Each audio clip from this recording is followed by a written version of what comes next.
बलराम क्यों नहीं शामिल हुए थे महाभारत युद्ध में? महाभारत को पंचम वेद कहा गया है। यह ग्रंथ हमारे देश के मन प्राण में बसा हुआ है।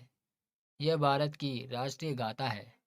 इस ग्रंथ में तत्कालीन भारत आर्यावर्त का समग्र इतिहास वर्णित है। अपने आदर्श स्त्री पुरुषों के चरित्रों से हमारे देश के जनजीवन को यह प्रभावित करता रहा है। इसमें सैकड़ों पात्रों, स्थानों, घटनाओं तथा विचित्र व विडंबनाओं का वर्णन है। प्रत्येक हिंदुओं को महाभारत ग्रंथ के बारे में जानकारी होनी चाहिए। महाभारत युद्ध में देश विदेश की सेना ने भाग लिया था। माना जाता है कि कौरवों के साथ कृष्ण की सेना सहित यवन, ग्रीक, रोमन, अमेरिका, मैसेडोनियन आदि जगहों के योद्धा शामिल थे, तो पांडवों के साथ सिर्फ कृष्ण और उनके मित्र राजाओं की सेना थी। महाभारत युद्ध के समय सारे भारतवर्ष में सिर्फ दो ही राजा युद्ध में शामिल नहीं हुए थे, बल्कि एक बलराम और दूसरे भोजकट के राजा और रुक्मिणी के बड़े भाई रुक्मी थे।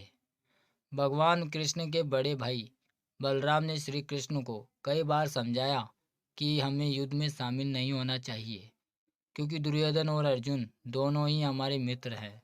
ऐसे धर्म संकट के समय दोनों का ही पक्ष न लेना उचित होगा। कहते हैं कि कभी कभी हर एक मनुष्य को धर्म संकट जैसी स्थितियों का सामना करना पड़ता है। ऐसे अवसर पर लोग दुविधा में फंस जाते हैं, लेकिन कृष्ण को किसी भी प्रकार की कोई दुविधा नहीं थी। उन्होंने इस समस्या का भी हल निकाल लिया था। उन्होंने दुर्योधन से ही कह दिया था कि तुम मुझे और मेरी सेना दोनों में से किसी एक का चयन कर लो। दुर्योधन ने कृष्ण की सेना का चयन किया। महाभारत में वर्णित है कि जिस समय युद्ध की तैयारियां हो रही थी और उधर एक दिन भगवान श्री कृष्ण के बड़े भाई बलराम पांडवों की शिविर में अचानक पहुंचे। दाऊ भैया को आता देख श्री कृष्ण, युधिष्ठिर आदि बड़े प्रसन्न हुए। सभी ने उनका आदर किया। सभी को अभिवादन कर बलराम धर्मराज के पास बैठ गए। फिर उन्होंने बड़े व्यथित मन से कहा कि कितनी बार मैंने कृष्ण को कहा कि हमारे लिए तो पांडव और कौरव दोनों ही एक समान हैं। दोनों को मूर्खता करने की सूझी है। इसमें हमें बीच में पड़ने की आवश्यकता नहीं है। पर कृष्ण ने मेरी एक न मानी। कृष्ण को अर्जुन के प्रति स्नेह इतना ज़्यादा है कि वे कौरवों के विपक्ष में हैं।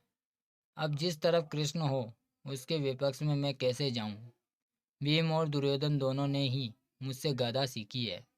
दोनों ही मेरे शिष्य हैं। दोनों पर मेरा एक जैसा स्नेह है।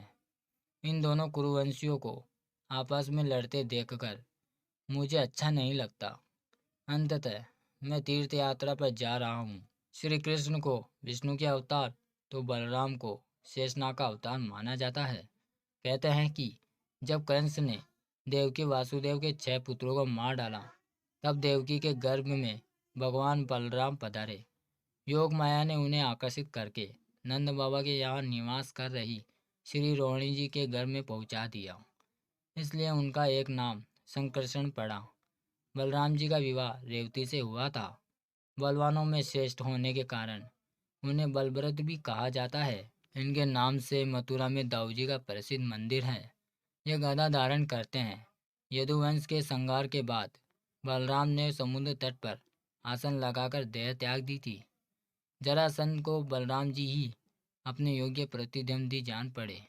यदि श्री कृष्ण ने मना न किया होता तो बलराम जी प्रथम आक्रमण में ही उसे यमलोक भेज देते।